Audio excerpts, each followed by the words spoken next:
De mes 13 ans à mes 28 ans, j'ai eu une grosse dérive dans l'addiction, dans l'alcool.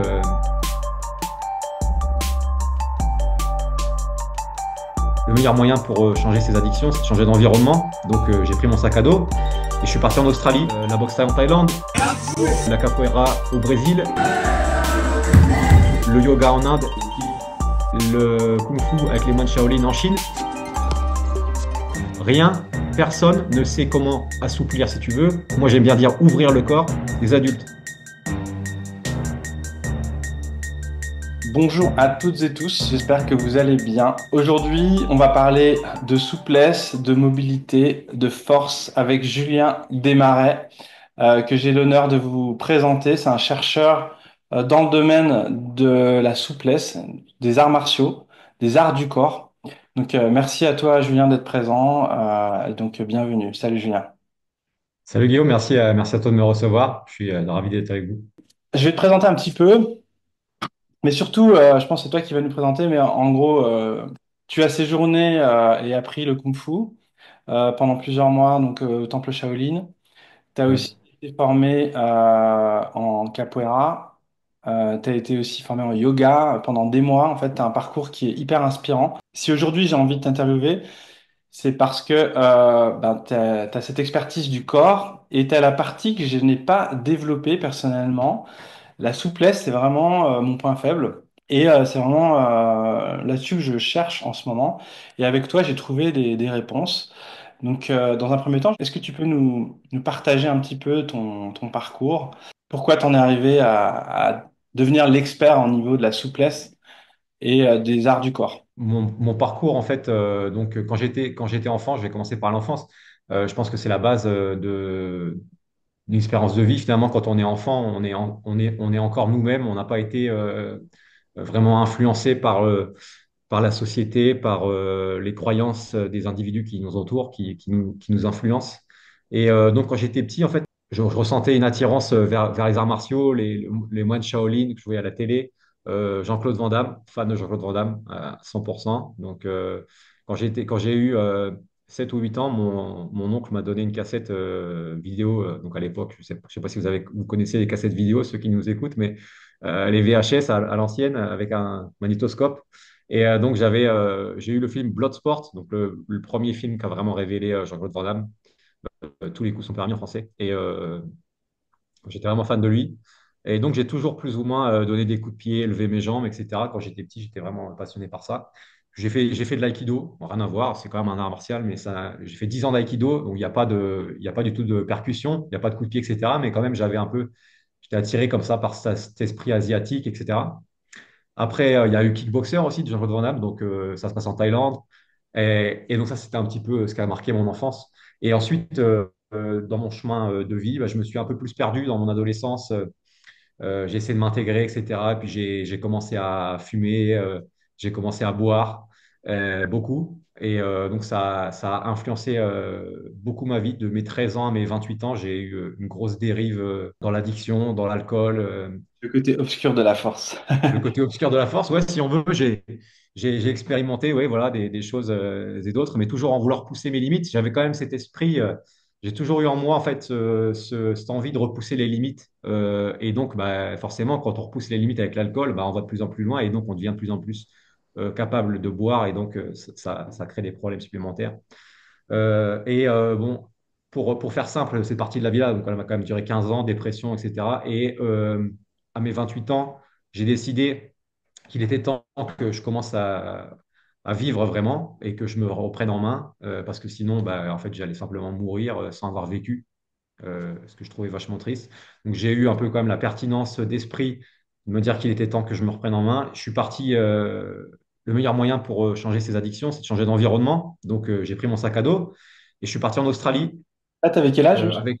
J'avais 28 ans, donc c'était en 2019, ouais, le 1er mars 2019. J'ai une question à te poser sur la partie antérieure. Est-ce que Ouais, tu as pratiqué le kickboxing? Parce que tu as parlé de l'aïkido. ouais, Euh, non, non, t'étais pas déjà dans le. T'avais pas fait de boxe, t'étais pas dans les. non.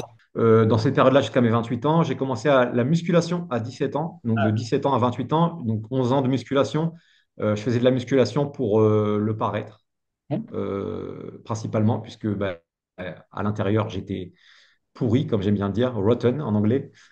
Et donc, je voulais avoir une apparence physique plus attrayante, mais ce qui cachait finalement la détresse en moi, c'était juste voilà, de l'apparence. Mais quand même, j'ai toujours été attiré par ça aussi, repousser les limites du corps, comprendre un peu plus l'anatomie, comprendre les muscles, etc. Donc, j'avais déjà un peu cette Ouais, tu étais intérêt. déjà dans une Ouais, phase de recherche et d'expérimentation. Bah, tu avais quand même c'est déjà ça.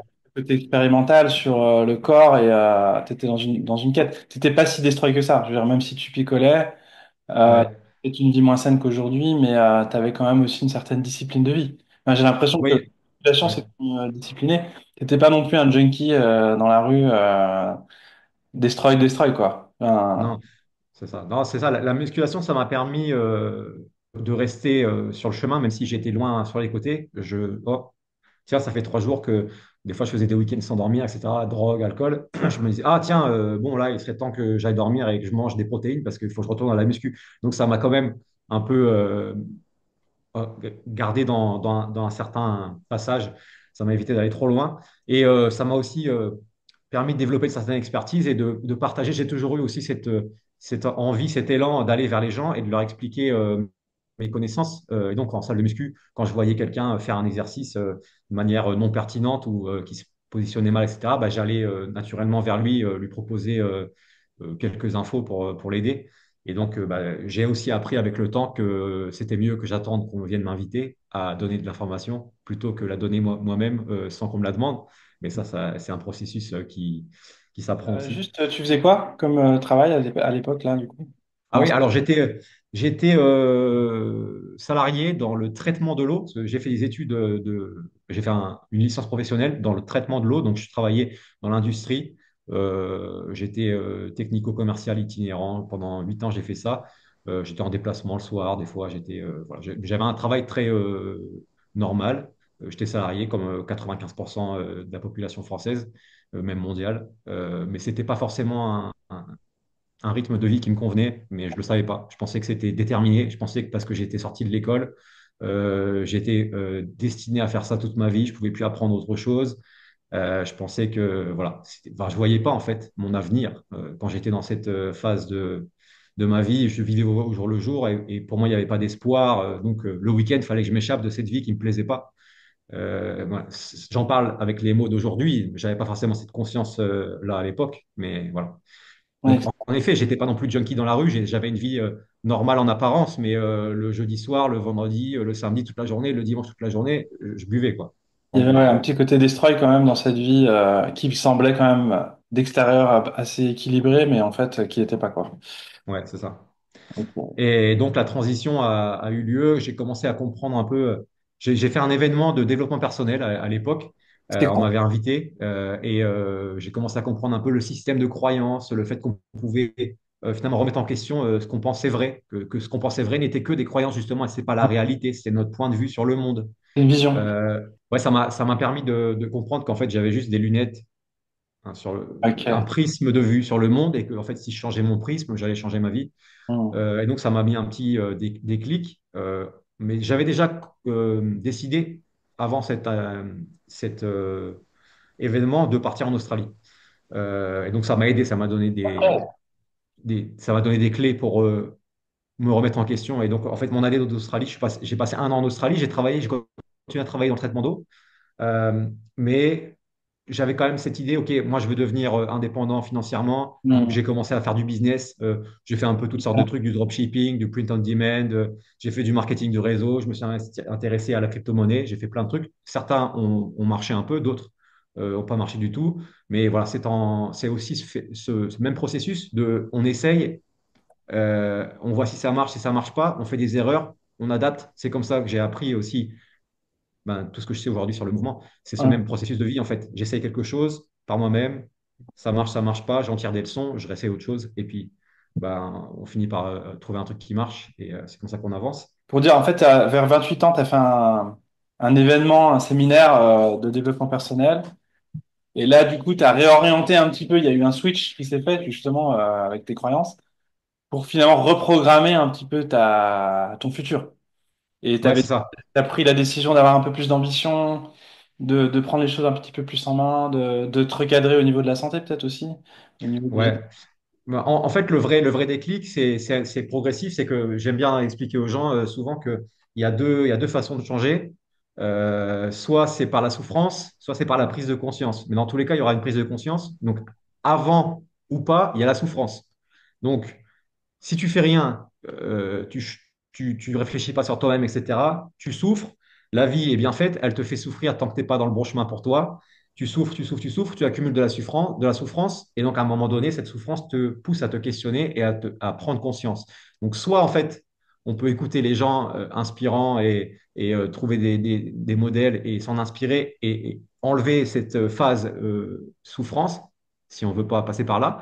Mais malheureusement, souvent, bah, c'est quand même vachement utile.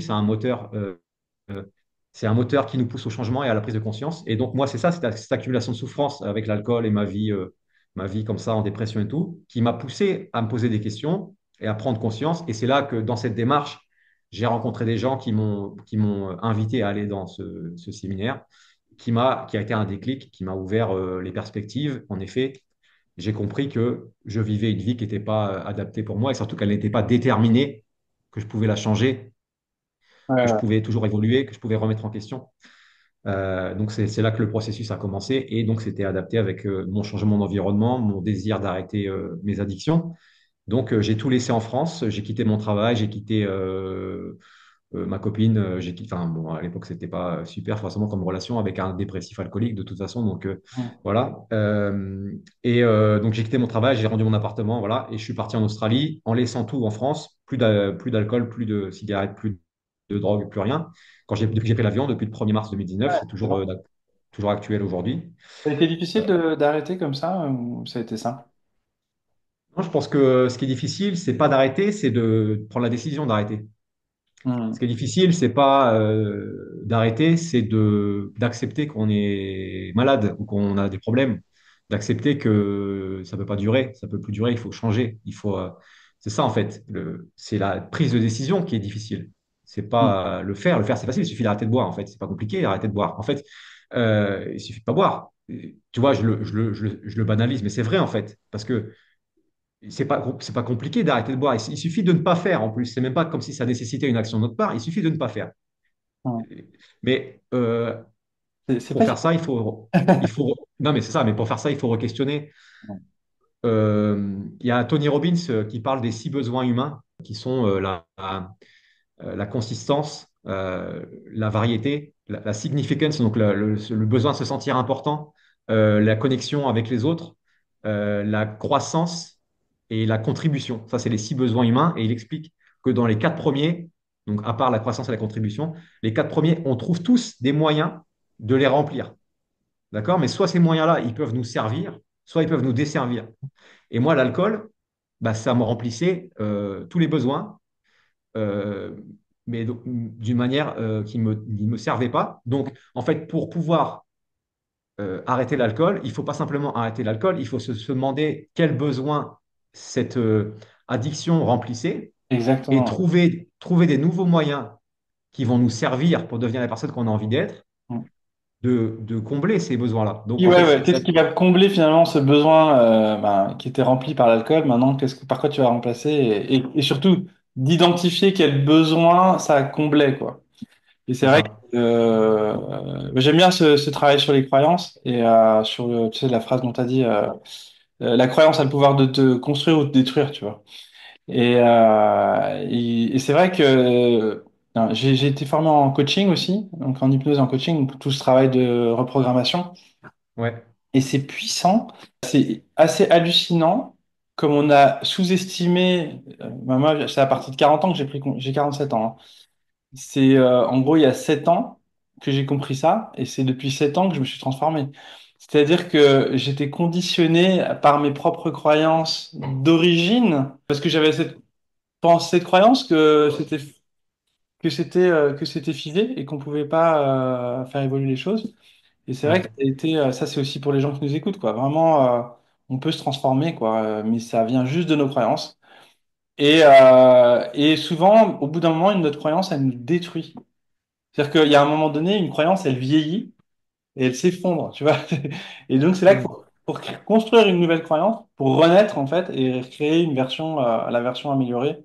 Et une fois qu'on a enclenché ça, j'ai l'impression qu'on le fait. Bah, maintenant, je pense que tu le fais régulièrement, cette mise à jour. Ouais, c'est ça. Certains disent que la personne qui t'a amené là où tu es aujourd'hui, c'est la même personne qui t'empêchera d'aller plus loin. Mm. Donc c'est ça ce processus de remettre à jour. Tu dis en fait, moi ce que j'appelle ça l'introspection, simplement être en questionnement, pas perpétuel, mais en tout cas régulièrement, prendre le temps de s'allonger, regarder le plafond, ne rien faire. Ça peut paraître absurde dans ce monde de productivité où tout le monde court après le temps, mais moi en fait j'aime bien ne rien faire, regarder le plafond. Et en fait, avoir des moments où je peux me questionner et me demander si je suis sur le chemin qui me plaît, si ce que je fais, c'est cohérent avec mes valeurs, si ce que je fais, c'est cohérent Mm. avec ce que je crois juste, ce que je crois important, ce que je crois impactant, est-ce que j'amène dans ce monde ce que j'ai envie d'y voir? Est-ce que je suis acteur ou si ou je suis, voilà, est-ce que je suis cohérent avec ce que j'ai envie de voir dans ce monde? Est-ce que j'agis si je veux moins de guerre dans ce monde? Est-ce que j'apporte de l'amour dans mon foyer? Est-ce que je me comporte bien avec ma femme? Comment je parle à ma femme? Est-ce que je lui parle correctement? Est-ce que je lui parle avec respect, avec amour? Ou est-ce que je lui parle n'importe comment? Et à ce moment-là, je crée de la guerre au sein même de mon Ouais. foyer. Donc, si je veux la paix dans le monde, comment je peux créer la guerre dans mon foyer? Voilà, des choses Mm. comme ça, en fait, qui sont assez logiques quand on prend le temps d'y penser. Eh ben, en tout cas, ouais, très, très intéressant de voir là où tu en es arrivé. Donc ensuite, on va terminer parce que je pense que c'est important. Moi, j'aime bien prendre le temps justement d'avoir une vue d'ensemble et je trouve que le parcours de chacun, il est très riche et ton parcours, il est très riche. Et je suis super curieux d'en savoir plus sur cette partie où tu as eu des clics, tu es parti en Australie et comment tu es arrivé à aller chez les Shaolin, tu vois. Parce que c'est là où, moi, un endroit où j'aimerais aller et je pense que c'est prévu que j'y aille même avec ma fille. Et donc, j'aimerais savoir un peu comment ça s'est passé. Ouais, alors entre le moment où je suis parti en Australie, le 1er mars 2019, et le moment où je suis allé en Chine, il y a eu quand même quelques années, parce qu'il y a eu le Covid entre deux, mais je vais expliquer un peu. Je suis parti en Australie avec l'ambition de faire justement cette introspection, cette année de changement d'environnement pour pouvoir me libérer de mes dépendances.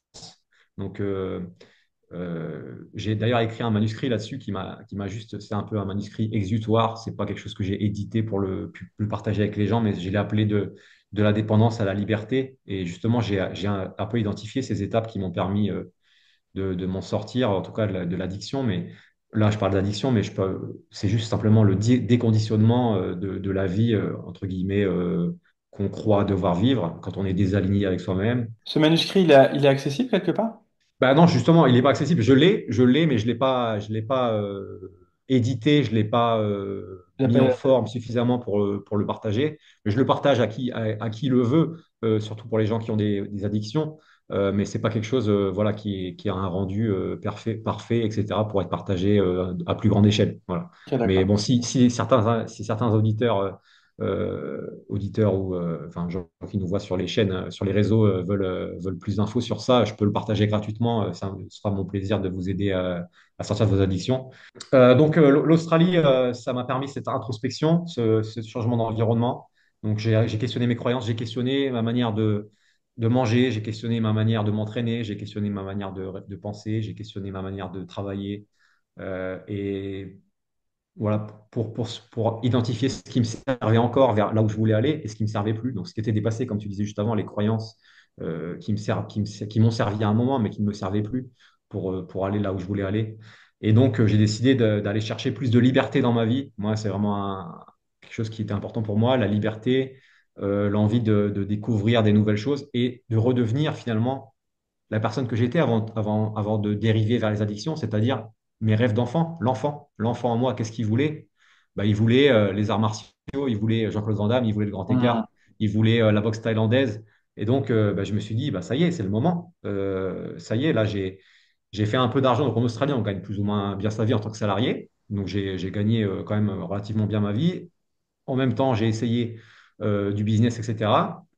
Et puis à la fin de mon année d'Australie, donc après toutes ces remises en question, après cette nouvelle décision de chemin de vie où je me suis dit je vais aller vers plus de liberté, je vais aller retourner vers l'enfant qui était en moi pour aller chercher ce que je voulais quand j'étais petit, aller chercher du nouveau, aller chercher de l'inconnu, de l'inconfort pour grandir, pour devenir une personne dans laquelle je serais fier. Parce que c'est ça aussi, beaucoup derrière la dépendance, il y a le manque d'estime de soi Hmm. et le manque de sens. Donc en fait, j'ai été chercher du sens en retrouvant la personne que j'étais quand j'étais petit. Et l'estime de soi, ça vient en faisant des choses qu'on a envie de faire, dont on peut être fier. Enfin, c'est une façon très simple d'avoir l'estime de soi. Hmm. Et donc voilà, j'ai choisi de faire ça, mais il y a eu le Covid. Ouais, c'est Bah, ça, en mars 2020, à la fin de mon année d'Australie, puisque je suis parti en mars 2019, donc Working Holiday Visa, c'est un an. À la fin de mon année d'Australie, je vais à l'ambassade chinoise. J'avais déjà en contact des gens en Chine, etc., pour mon visa. J'avais tous les papiers de fait, voilà, mon inscription payée, tout. Enfin, juste le dossier d'inscription. Et je vais à l'ambassade chinoise. Je reviens 3 jours après pour avoir mon visa. Ils me disent non, c'est pas possible. En même temps, je commence à entendre les nouvelles du Covid. plus. Le lendemain, ils me disent revenez demain. Je reviens le lendemain. Non, c'est toujours pas possible. Et j'ai eu un gut feeling, tu vois, un sentiment dans mes viscères, dans mon ventre. Je me suis dit là, ça sent pas bon ça. Je crois que faut que je m'en aille d'ici. J'ai pas envie de rester coincé en Australie. Je sais pas combien de temps ça va prendre cette histoire de Covid et tout, mais là, comme ça vient de Chine, de toute manière, ils vont pas me donner mon visa. Ils ont pas l'air d'être très coopératifs. Donc, j'ai demandé qu'ils me rendent mon visa, mon passeport. Et le jour même, j'ai pris un avion pour la Thaïlande. Ah Alors, oui. je me suis dit, ouais, la Thaïlande, pourquoi la Thaïlande? Bah, parce que la boxe thaïlandaise. Je me suis dit, bon, je peux pas aller chez les Chinois, les moines Shaolin. C'est pas grave. En attendant, bah, je vais aller en Thaïlande. Ça m'a toujours attiré, l'Asie, la boxe thaï. Voilà, Jean-Claude Van Damme, donc boxeur, comme je disais tout à l'heure. Et je me suis dit, bon, bah, ça va durer 2 semaines, 3 semaines, un mois, cette histoire. Puis après, j'irai chez les Shaolin. Et puis finalement, bah, je suis resté en Thaïlande presque 3 ans. Ah oui, carrément. Euh, ouais, Un et peu de sans boxe presque. thaï tous les jours. Boxe thaï à raison de une à 2 fois par jour, 2 heures d'entraînement, 6 jours sur 7, ouais. Ah ouais. Euh, donc, c'est. Et j'avais déjà un peu la mobilité, c'est-à-dire que, pour revenir au mouvement un petit peu, mais euh, comme j'ai toujours fait des coups de pied parce que j'étais inspiré par Jérôme Bodin, j'avais déjà les coups de pied un peu, je les avais pas perdus, cette Est-ce que capacité. t'étais souple ou pas, déjà? Bah, j'étais souple, j'ai pas perdu ma capacité à lever mes jambes. Mais sinon, pour plein d'autres aspects, j'étais pas du tout souple parce qu'en fait, 13 ans de musculation, quand on fait de la musculation traditionnelle, on apprend à rigidifier sa colonne, pas à la faire bouger. Parce que si on veut de la force, si on veut lever des choses Quantité, quoi. lourdes, bah, on a besoin d'avoir une colonne rigide. Mm. Et donc la colonne neutre, droite, incapable de se pencher en arrière, de se pencher en avant, tu vois, de faire des variations, des spinal waves, comme on dirait aussi en anglais, des vagues de colonne et tout. Tout ça, c'était complètement je pouvais pas faire mon pont, je pouvais pas ouvrir mes épaules de manière à 180 degrés, je pouvais pas m'asseoir en squat profond, je pouvais pas faire tout ça, je pouvais pas faire mon pancake, je pouvais pas, à l'époque, je pouvais pas faire tout ce que je fais aujourd'hui, ça n'a rien à voir. Et donc, chez les Euh, Thaïlandais, il y avait un système d'assouplissement, j'imagine, aussi en boxe thaï, ça assouplit ou pas? alors, bah, ça, c'est vachement intéressant, on en parlera, mais je pense qu'on pourrait parler 20 heures de tout ça, mais non, en fait. Ah ouais? Justement, je ferai le lien après avec, mais en vérité, dans mes voyages, euh, j'ai voyagé un peu partout, comme tu as dit tout à l'heure, on y reviendra peut-être après, mais en Thaïlande, la boxe thaï en Thaïlande, la capoeira au Brésil, le yoga en Inde, le kung-fu avec les moines Shaolin en Chine, rien, personne ne sait comment euh, assouplir, si tu veux. Moi, j'aime bien dire ouvrir le corps des adultes qui ont perdu leur mobilité. Personne ne sait faire ça. Ils savent simplement entretenir ceux qui l'ont déjà, parce que eux, en fait, ne l'ont pas perdu leur mobilité. Donc, en fait, ces maîtres de kung-fu, ces boxeurs thaïlandais qui commencent à 6 ans, quand tu as 6 ans, tu as encore ta mobilité d'enfant. Quand tu as 6 ans, tu as un corps ouvert. Ton corps, il n'a pas été influencé par à t'asseoir sur une chaise pendant 20 ans. Ton corps, il n'a pas été influencé à rester dans le non-mouvement, dans la sédentarité. Donc, il est tout à fait optimal et prêt à recevoir. Et quand tu entretiens ton corps depuis ce niveau, depuis cet âge-là, tu n'as pas besoin de faire des choses très réfléchies pour Oui. garder ta mobilité. T'as pas besoin de pousser les limites et de retrouver plus de mobilité qu'avant, parce que tu l'as. Non, c'est ça, en fait. T'as juste... Donc, des étirements, par exemple, les étirements, ça marche très bien pour les gens qui n'ont pas perdu leur mobilité, parce qu'en fait, ils vont régulièrement visiter l'ouverture de mouvements dont ils ont besoin dans leur art martial ou autre. Ils vont régulièrement la visiter, même juste en pratiquant leur art martial. Et donc, ils n'ont pas besoin de se préoccuper de ça. Par contre, n'importe qui, tous les Occidentaux qui arrivent en Thaïlande, qui ont 20 ans passés et qui ne se sont pas intéressés à leur corps avant ça, eux ont besoin de récupérer leur mobilité. Et alors, tu peux les faire faire des étirements si tu veux. Donc, en échauffement, il y avait 15 minutes d'étirement type passif, type Ouais. un mélange entre yoga et je sais pas trop, qui était complètement non pertinent à mon sens et je les ai jamais fait. Donc, tu étais en Thaïlande et ensuite, qu'est-ce que tu enseigné la Thaïlande et comment tu es arrivé après à continuer ton chemin? Donc, je sais pas si c'était en Chine ou en Amérique latine ou ailleurs. Est-ce que tu peux nous Ouais, raconter un petit peu? ouais. Euh, donc ce que m'a enseigné la Thaïlande, juste avant, je vais dire ce que m'a enseigné l'Australie par rapport au mouvement aussi, parce que j'en ai pas parlé, mais donc juste, comme j'ai dit, j'ai fait une transition dans ma manière de vivre et donc je suis passé de quelqu'un qui s'entraînait à la salle pour le physique, quelqu'un qui s'entraînait à la salle de muscu pour avoir une apparence physique, à quelqu'un qui s'entraînait au poids de corps pour développer de la fonctionnalité et du mouvement, pour développer des nouvelles capacités. Par exemple, faire un squat sur une jambe. Mm. Je pouvais squatter 130 kilos à la salle de muscu, mais je ne pouvais pas faire un squat sur une jambe sans barre sur mon dos. C'était quand même assez hilarant. Et donc, j'ai commencé à me dire, mais c'est pas cohérent tout ça. Donc, je me suis intéressé plus à l'entraînement pour être fonctionnel, l'entraînement pour s'entraîner euh, à développer des compétences. Voilà, ça c'était petite conclusion par rapport à l'Australie sur le mouvement. Et donc la Thaïlande, ce que ça m'a... Pardon, Oui, excuse-moi. Donc, en Thaïlande, tu faisais déjà ce travail d'équilibre, de recherche avec en toi-même? Thaïlande, j'étais déjà en constante expérimentation et euh, une des idées principales pour laquelle je voulais aller chez les moines Shaolin, par exemple, c'était parce que je voulais mon grand écart. Ça, c'est vachement important. Le grand écart dans ma vie, ça a été le moteur de plein de trucs. Le grand écart facial. Donc, celui où tu es face, hein, c'est pas les jambes devant, mais les jambes sur le côté, comme Jean-Claude Van Damme sur le ring. C'est ça qui m'a inspiré quand j'étais petit et ça m'a suivi toute ma vie. Euh, et donc, jusqu'à aujourd'hui. Donc, c'est ça le moteur principal dans ma quête. J'ai toujours été en quête de savoir comment faire pour avoir mon grand écart que je n'avais pas eu. Et je n'avais pas travaillé aussi, hein, donc je ne pouvais pas l'avoir par miracle. Euh, mais donc, dans cette recherche en Australie, j'ai commencé en effet à m'intéresser un peu plus, du coup, à la souplesse, à comment faire pour ouvrir, pour aller chercher mon grand écart. Donc, quand je suis arrivé en Thaïlande, j'étais déjà en train d'essayer d'expérimenter des choses par moi-même, en trouvant sur les réseaux sociaux, en trouvant des choses et d'autres. J'ai pris une méthode, j'ai acheté un PDF à l'époque qui coûtait 30 euros d'un mec, je ne sais même plus c'est quoi le nom de sa méthode, mais lui, il a commencé à m'introduire c'est quoi, c'est PNF, ça s'appelle en anglais, donc le fait de faire des étirements passifs, mais de contracter et De de contraction. relâcher. Ouais. Ça, j'en étais Ok, contracté, relâché, puis tu gagnes en. voilà. Il y avait l'idée quand même d'utiliser les muscles pour l'assouplissement. Ouais. Et Donc, toi, t'es allé plus loin, c'est ça en fait.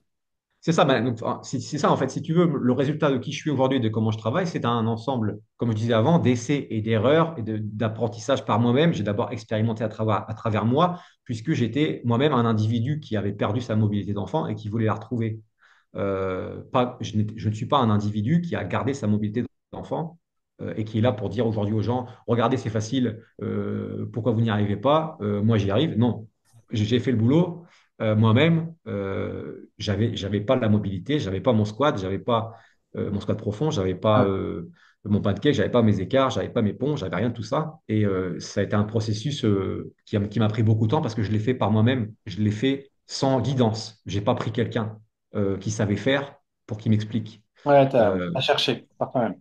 ouais, j'ai cherché et c'est comme ça que je fonctionne parce que finalement, je remets souvent, je suis quelqu'un qui est très, ça peut agacer beaucoup de monde, mais je n'écoute pas les gens qui m'apportent des solutions prémâchées. D'une part, si je ne peux pas vérifier leur autorité ou leur capacité à être cohérent avec ce qu'ils racontent, c'est-à-dire que s'ils ne vivent pas eux-mêmes ce qu'ils me disent, je ne les écoute pas. Et même si ils sont la preuve vivante de que ce qu'ils disent fonctionne, je vais les prendre en considération, mais quand même, j'ai besoin d'expérimenter par moi-même des choses. Donc, c'est comme ça que je fonctionne. C'est fondamental. J'ai une petite question un peu parallèle, mais j'ai eu un petit flash là par rapport à ça. Est-ce que tu avais un vision board avec Jean-Claude Van Damme en grand écart?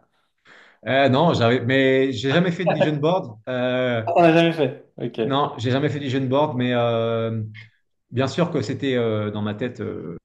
D'accord. D'ailleurs, enfin, récemment, là, j'ai fait un post Instagram pour mon anniversaire, pour mes 34 ans. Je viens d'avoir 34 ans, c'était donc en octobre 2024. D'accord. J'ai fait un post Instagram avec la photo de Jean-Claude Van Damme dans Bloodsport sur ses deux chaises et moi en dessous.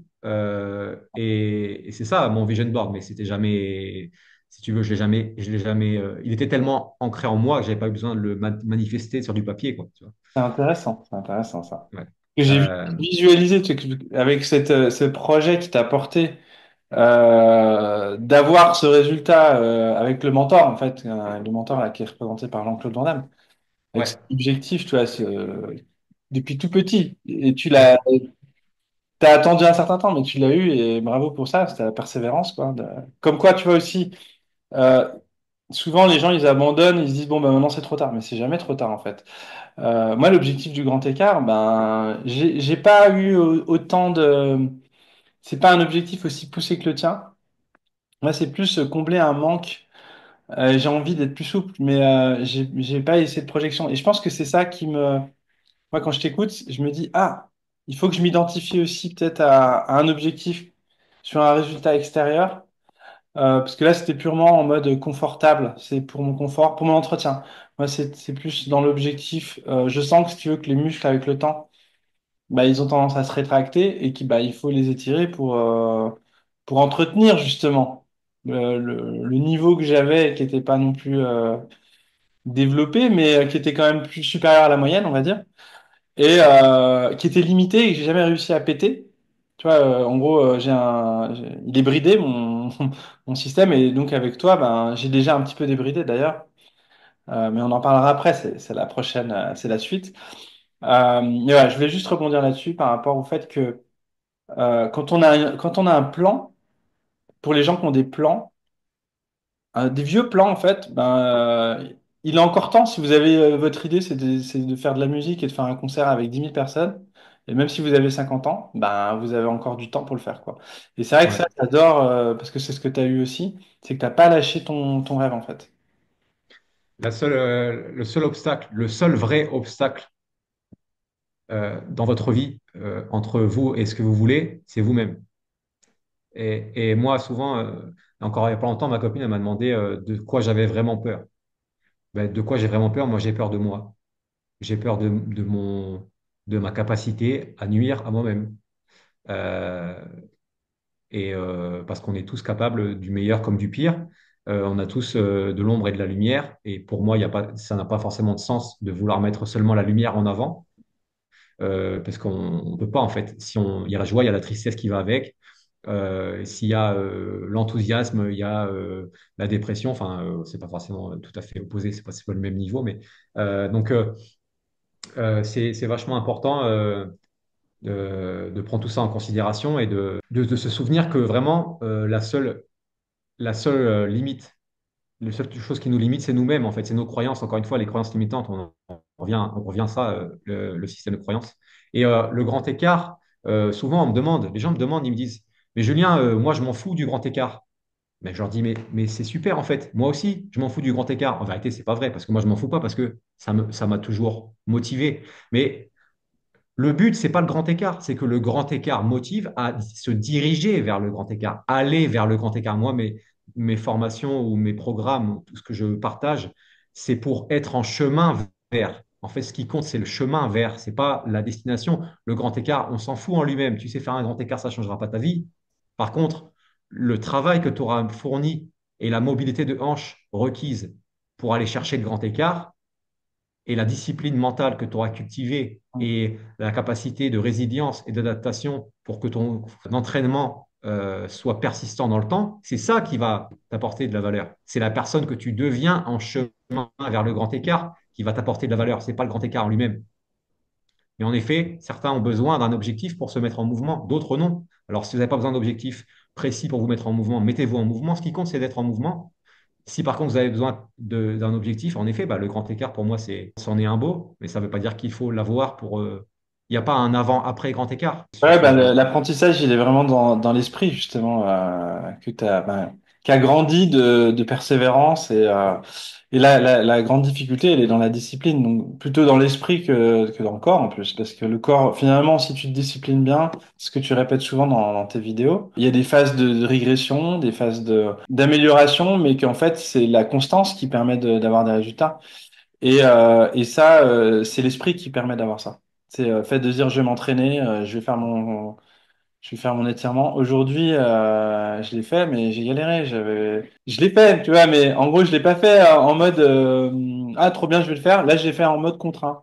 La veille, ben, tu le fais en mode ah j'ai trop envie de le faire. Et c'est vrai que c'est pas évident et c'est l'esprit qui fait que qu'on a des résultats en fait.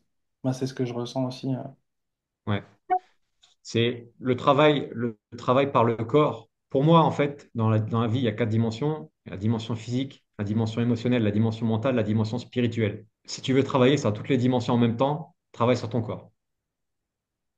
Pour moi, le corps, c'est le chemin d'accès vers toutes les autres dimensions. Si tu travailles en effet avec ton corps, à travers ton corps, de l'entraînement physique sur une durée longue, moi, ça fait depuis que j'ai 17 ans que je m'entraîne. Je pense que j'ai jamais eu plus de 2 semaines de pause dans mon entraînement. Je m'entraîne tous les jours, tous les 2 jours, peut-être tous les 3 jours, à certaines périodes de ma vie.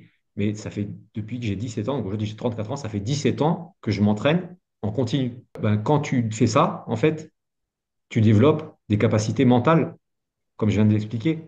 Tu développes de la discipline, tu développes de la résilience, de la capacité d'adaptation au quotidien. Parce que j'aime bien aussi souvent dire que c'est la pratique qui s'adapte à la vie et pas ta vie qui doit s'adapter à ta pratique. La pratique qui s'adapte à la vie et pas la vie qui s'adapte à la pratique. J'arrive pas à... Il faut que le cerveau y... C'est-à-dire que la pratique d'un entraînement constant, ce que j'appelle la pratique, c'est parce que j'appelle pas ça tout le temps un entraînement, parce que c'est de la pratique. Quand un musicien, comme tu disais tout à l'heure, un musicien joue de la guitare ou s'entraîne au piano, c'est un entraînement si on veut, mais il pratique en fait son art. Et là, de la même manière, le mouvement, pour moi, j'appelle ça de la pratique, mais on peut appeler ça de l'entraînement, c'est pas grave, c'est de la sémantique, ok? Mais quand je dis la pratique, c'est la pratique qui sert la vie, c'est la pratique qui s'adapte à la vie et pas la vie qui s'adapte à la pratique. Ça veut dire qu'en fait, la pratique est là pour servir ma vie et mes ambitions et ma qualité de vie et pas ma vie n'est pas destinée à servir la pratique. C'est intéressant. D'accord? C'est intéressant. C'est ma pratique qui est au service de ma vie et pas ma vie qui est au service de ma Ah, pratique. j'ai compris. Je ne me sacrifie pas pour pratiquer. Je pratique pour que ça m'aide dans ma vie. Développer des capacités, voilà, comme je disais, de discipline, d'adaptation, de résilience, de capacité ouais, voilà ça, à s'adapter à la vie, de sortir de la zone de confort régulièrement. C'est-à-dire que cette notion de zone de confort, elle est vachement importante. C'est-à-dire que quand tu veux rester dans ta zone de confort, ton confort diminue. Et quand tu veux en sortir, en fait, ta zone d'inconfort devient confortable. Et j'aime bien souvent dire aux gens, les gens pensent qu'il y a, enfin, quand je dis les gens, c'est pas, je fais pas de généralité, c'est souvent ce que j'ai comme retour aussi. Et encore hier ou avant-hier, j'ai parlé avec un de mes clients en coaching personnalisé, en accompagnement personnalisé, où on a parlé de ça, du confort et de l'inconfort. Et en fait, on aurait cette fausse vision qui opposerait les deux. C'est-à-dire qu'on aurait le confort d'un côté et l'inconfort de l'autre. En vérité, pour moi, ce n'est pas le cas. C'est-à-dire que pour moi, il y a le confort d'un côté, qu'on croit le confort, qui en fait est l'illusion du Mhm. confort. Je vais expliquer après. Et de l'autre côté, il y a l'inconfort. Et au-delà de cet inconfort, quand on l'a traversé, il y a le véritable confort. Ouais, je suis d'accord avec toi. Personnellement, c'est quelqu'un qui a une discipline de vie. Tu vois, tous les jours, j'ai de la pratique sur plein de, que ce soit la musique, la danse, la musculation, le corps, le cardio. Dans ma semaine, en gros, il y a plein de choses et c'est carrément confortable. Parce qu'en fait, quand je le fais pas, je suis pas bien. Donc, la zone de confort de pas le faire, elle est complètement inconfortable quand tu as l'habitude d'être dans cette entre guillemets inconfort qui devient finalement un vrai plaisir en fait de se retrouver dans une situation où ton corps il chauffe, ton corps, il en a chié, mais quand tu fais du cardio, par exemple. Mais par contre, tu as une vraie satisfaction, un vrai bien-être, et le confort, il est là, en fait. Donc, je rejoins complètement ton message, et c'est vrai que c'est quelque chose que je transmets aussi beaucoup Et je suis d'accord avec toi que la plupart des gens n'ont pas cette vision d'aller chercher l'inconfort confortable.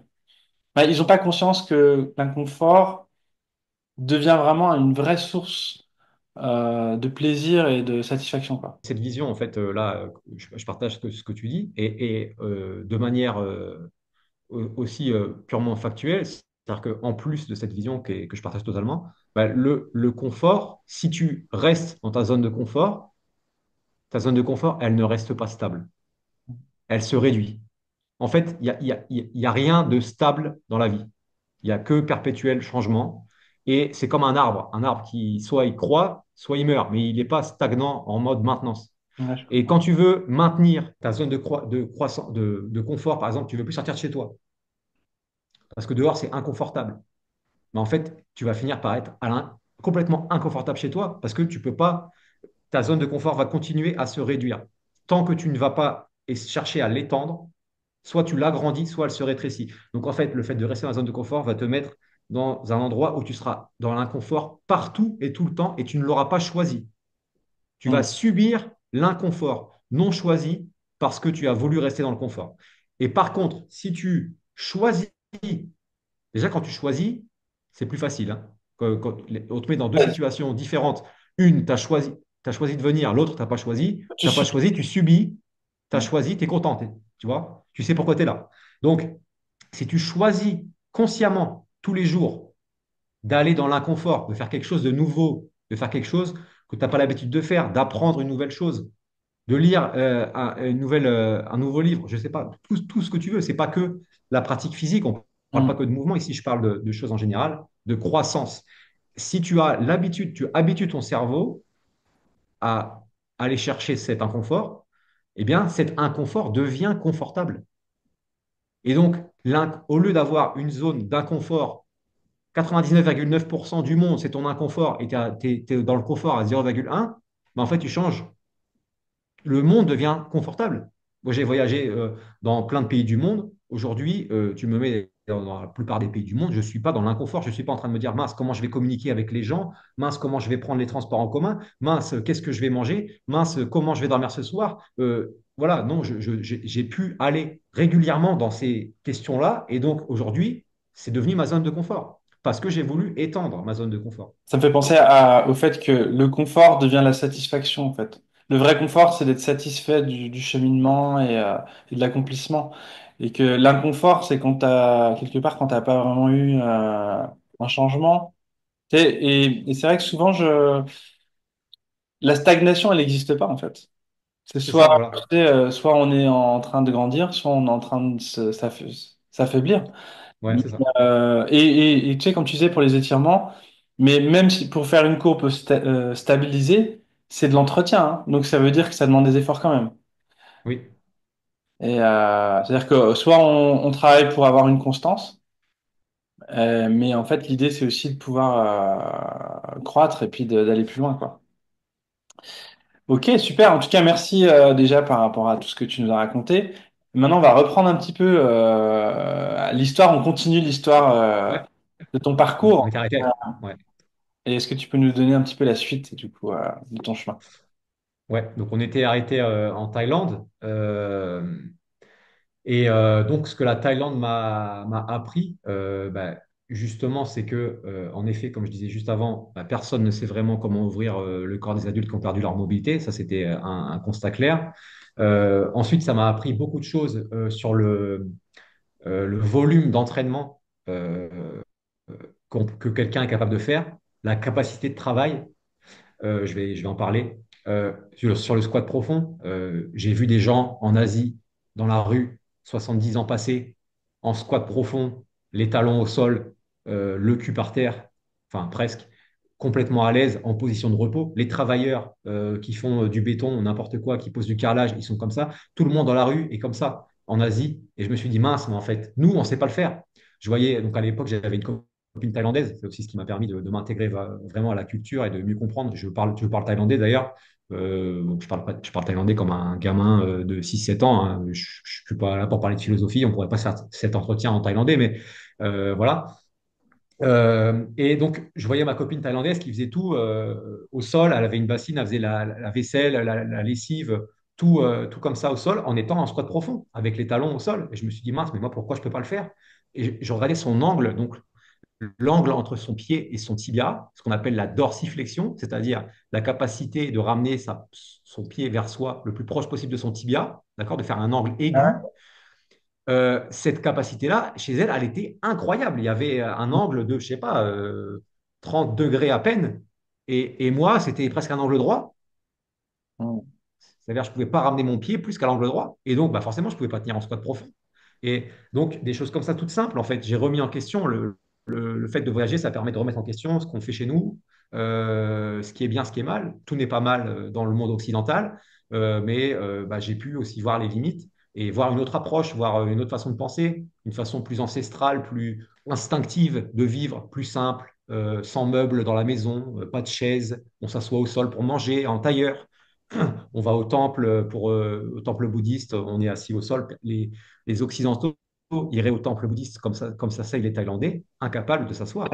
Euh, et donc ça m'a aussi questionné. Je me suis dit, bah, finalement, ces gens-là, ils peuvent s'asseoir comme ça parce qu'ils n'ont jamais arrêté de le faire. Donc ça m'a questionné dans ce genre de choses-là.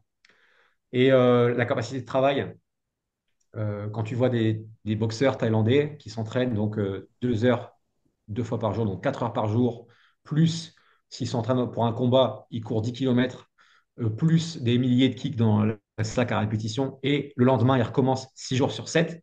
Quand tu as 8 ans, comme j'avais quand je suis arrivé, ou 29 ans quand je suis arrivé en Thaïlande, et que tu n'as jamais fait ça, et que tu commences, mais toi, tu es cramé, tu peux pas en fait. Le lundi, tu te fatigues. Du lundi au mardi, les mecs, eux, ils dorment, ils récupèrent. Le mardi matin, ils sont frais. Toi, le mardi, tu es broyé de la veille. Hop, tu remets de la fatigue par-dessus. Le mercredi, le jeudi, tu accumules de la grosse fatigue. Et eux, en fait, comme ils ont développé ça depuis des années, ils ont la capacité de travail. C'est-à-dire que la capacité de travail, c'est le volume d'entraînement qu'ils sont capables de faire de manière constante et en récupérer de ce volume d'entraînement pendant la nuit. Et donc, leur Hmm. volume, leur volume d'entraînement, leur capacité de travail dans ce qu'ils font de la boxe thaïlandaise est très élevé. Et toi, quand tu es un novice, tu ne peux pas faire ça. Et donc, ça m'a permis de questionner aussi mon rapport bah, à la quantité d'entraînement, l'intensité d'entraînement, le repos, comment gérer au mieux mon corps, comment apprendre, comment écouter mon corps, comment distinguer la flemme mentale de la fatigue physique. Hmm. Voilà, ça Optimiser, m'a. en fait, tu as appris à connaître un petit peu plus tes limites, Ouais, savoir à combien tu peux les pousser, ouais, quel repos tu as besoin pour retrouver de l'énergie. Est-ce que ça, c'est vraiment du repos dont tu as besoin ou de la motivation? Et qu'en c'est fait, ça. il y a plein de réglages que tu as pu mettre en place pour comprendre un peu plus qui tu es, quoi, comment tu fonctionnes. Et ça m'a aussi permis de comprendre que finalement, on est tous différents et que ce qui marche pour un ne marche pas forcément pour l'autre.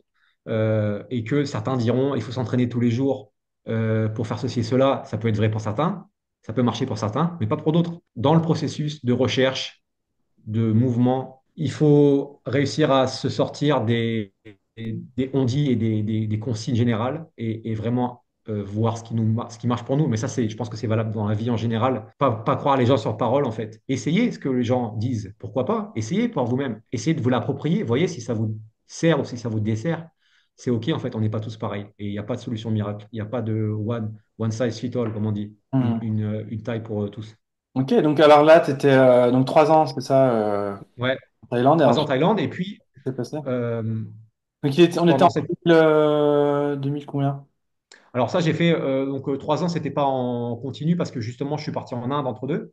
Ah oui, J'allais y venir donc sinon c'était de 2019 enfin de 2020, 2020, 2021, 2022. En fait, j'ai fait en Thaïlande. d'accord, ok. Mais dans ce processus-là, je suis parti 2 mois en Inde, à Rishikesh. Donc c'est la capitale mondiale du yoga dans le nord de l'Inde, au pied de l'Himalaya. Le Gange, fleuve sacré d'Inde, qui est encore super propre parce qu'il sort des montagnes, il descend tout juste des montagnes, et D'accord. super beau cadre.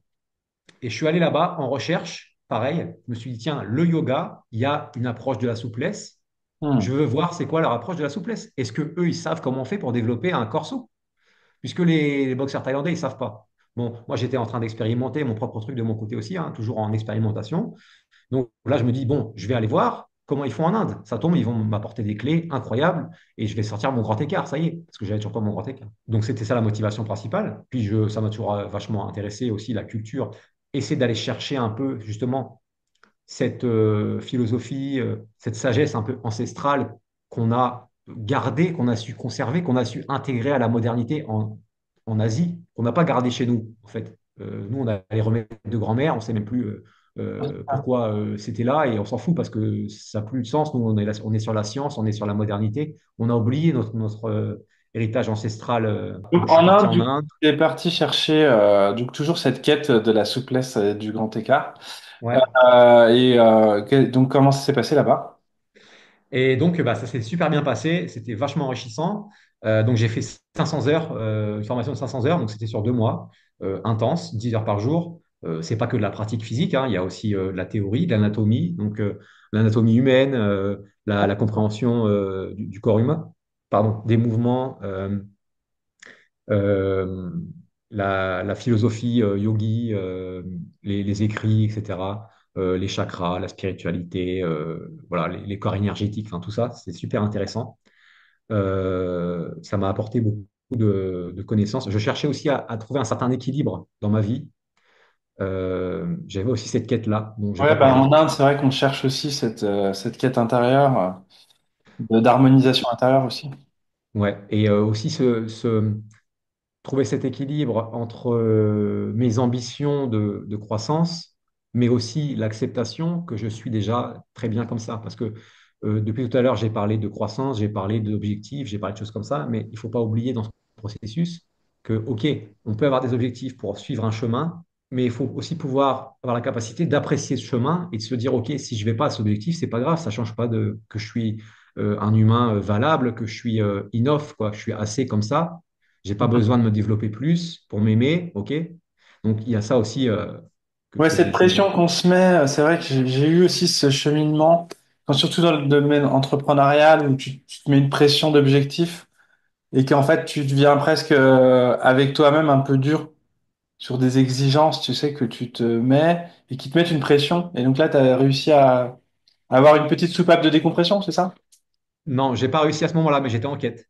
C'était J'étais en... en quête. Et ça, c'est encore constamment en chemin chez moi. Je suis toujours très exigeant avec moi-même, mais j'apprends de plus en plus à me foutre un peu la paix. Et si je m'entraîne pas une journée, c'est pas grave. En fait, moi, ce que je dois apprendre, c'est apprendre à être moins exigeant avec moi-même. Il y a plein de gens qui doivent apprendre à être plus exigeants avec eux-mêmes. Donc, quand je parle avec mes clients, j'essaye de voir le profil que j'ai en face de moi. Si c'est Hmm. quelqu'un qui a besoin d'exigence, je vais être exigeant avec lui. Si c'est quelqu'un qui a besoin d'être moins exigeant avec lui, bah, je vais être moins exigeant avec lui. Mais avec moi, j'ai toujours été très exigeant et donc je le suis par ricochet avec les personnes qui sont proches de moi, comme bah, ma femme, qui heureusement ou malheureusement pour elle, profite ou subit de Ouais. mon exigence. Voilà, donc j'étais dans cette démarche-là quand je suis allé en Inde. J'ai pas trouvé la réponse, mais j'étais en question. En fait, ce qui compte, c'est la question. Souvent, j'aime bien dire aussi, bah, c'est pas moi qui le dis, c'est que la qualité de notre vie est directement en lien avec la qualité des questions qu'on se pose. Je sais plus qui a dit ça, mais c'est vachement intéressant. Ce qui compte, c'est pas tant d'avoir la réponse. Ce qui compte, c'est d'avoir l'intention de trouver la réponse. Et déjà, quand on a la belle question, on avance. Le questionnement, c'est un chemin, et la réponse, c'est une destination, comme si L'arrivée, on quoi. avait trouvé la réponse et ça y est, on bouge plus. Mais en vérité, on est tout le temps en mouvement. Donc en fait, une fois que tu as trouvé une réponse, il faut poser une nouvelle question pour se retourner à nouveau en mouvement. Et c'est Hmm. ça qui motive un peu aussi la vie. En Inde, donc, est-ce que tu as eu vraiment des résultats au niveau de la souplesse? Alors, non, le yoga est une discipline exceptionnelle. Ça te permet de travailler, comme je le disais tout à l'heure, sur les 4 dimensions de la vie, physique, émotionnelle, mentale, spirituelle. C'est une pratique holistique. Tout à l'heure, peut-être qu'on parlera de ça. Mais en termes de performance, si tu veux aller chercher le meilleur du yoga, il faut travailler sur ta mobilité à part. C'est pas le yoga en lui-même qui va t'ouvrir ton corps. Par contre, une fois que tu as le corps ouvert, tu pourras profiter pleinement des bénéfices du yoga. Hmm. Voilà, c'est ça que j'en tire comme conclusion. Et Il n'y a pas eu d'amélioration du tout au niveau de ta souplesse? Non, il n'y a pas eu d'amélioration parce que j'étais relativement souple déjà quand même. Et D'accord. j'avais des gens, enfin, pas dû à mon travail, puisque ça faisait, quand je suis allé donc en Inde, c'était la troisième année de recherche de mouvement vers un changement, vers un grand écart. Ça faisait déjà 3 ans que j'étais dans mon processus. Bon, finalement, j'étais quand même pas loin, d'accord, de l'atteindre, mais je ne l'avais pas encore. Mais j'étais déjà bien plus mobile que la plupart des gens. Et donc, d'ailleurs, mes collègues de promotion dans la formation venaient tous à moi me poser des questions constamment sur la manière la plus appropriée de développer telle ou telle chose, améliorer leur pompe, améliorer leur traction, tous les types de domaines du mouvement qu'ils ont pu voir chez moi. J'étais déjà un petit peu un guide, entre guillemets, et j'avais appris à cette époque-là, par contre, à attendre qu'on vienne me poser des questions pour donner les réponses. Mhm. Et j'avais beaucoup de monde qui venait vers moi, autant des Occidentaux que des Indiens. Parce que comme j'ai fait ça pendant le Covid, il y avait beaucoup d'Indiens qui étaient dans la formation. Ce genre de formation, si tu vas le suivre aujourd'hui, c'est beaucoup des Occidentaux, 90% c'est des Occidentaux. Mais comme moi je l'ai fait, c'était 90% des Indiens plutôt. Donc j'étais avec D'accord. eux et eux non plus. Ça me permet aussi de voir que mes stéréotypes sur l'Inde étaient Mhm. complètement faussés. C'est que tous les Indiens ne font pas du yoga, Mhm. comme au même titre que tous les Chinois ne font pas du kung-fu et que tous les Français ne font pas du kickboxing, de la savate. Voilà. Et bon, c'était assez anecdotique, mais c'est très, très intéressant. Donc j'ai pu aussi voilà, me rendre compte que les gens venaient me demander à partager mon expertise. Là, tu n'avais pas commencé le business par rapport à ton. Non, Là, tu étais pas du vraiment tout. encore en mode recherche de toute façon, en plus, tu n'avais pas encore ton grand écart. Mais parce que là, aujourd'hui, ce que tu proposes, c'est vraiment d'avoir le grand écart. C'est ça aussi que. En tout cas, de se diriger. Ouais, moi, ce que je propose aujourd'hui, non, c'est simplement, enfin, oui, Améliorer. oui, avoir le grand écart si on veut, mais ce que je propose aujourd'hui, encore une fois, le grand écart, c'est un objectif de fin, c'est juste un moyen de se mettre en mouvement. Moi, ce que je propose aujourd'hui, c'est de prendre soin de son corps. Si tu veux de la longévité, tu auras de la longévité. Si tu veux de la performance, tu auras de la performance. C'est-à-dire que les deux vont ensemble de toute façon, et on va en parler si tu le souhaites. Mais ce que je propose aujourd'hui, c'est simplement aux gens qui ont des difficultés, des douleurs articulaires, qui sentent que leur corps est en train de décliner, qui voient que l'âge s'installe, que, comme un de mes clients m'a dit, la vieille personne est en train d'habiter dans mon corps.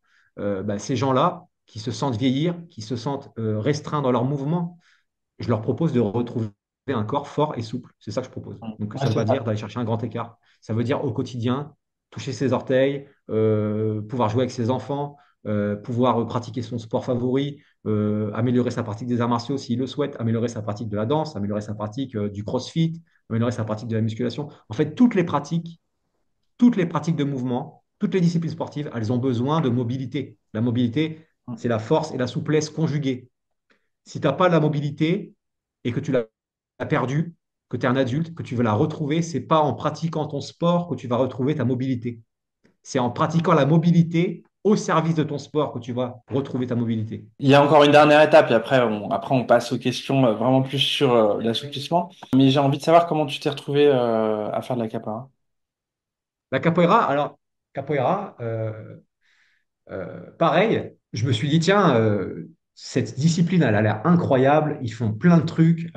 Ils font des arts martiaux, ils font des coups de pied, ils font de la danse, ils font de la musique, ils font des équilibres sur les mains, ils font toutes sortes de transitions au sol qui nécessitent de la force. Je me suis dit, bah, la capoeira, en fait, ça a l'air de réunir tout ce que j'aime. Les coups de pied, la souplesse, de la muscu, La musique? discipline artistique, la musique. Bon, pourquoi pas, je suis pas très, je suis pas un amateur ni un pratiquant de musique, mais tout le monde aime plus ou moins la musique. Le lien social, je me suis dit que c'était bien aussi pour moi qui a tendance à un peu à m'isoler peut-être parfois. Donc je me suis dit, bah, je vais aller au Brésil, comme j'ai fait jusqu'alors. Allons à la maison mère, allons à l'origine même du truc.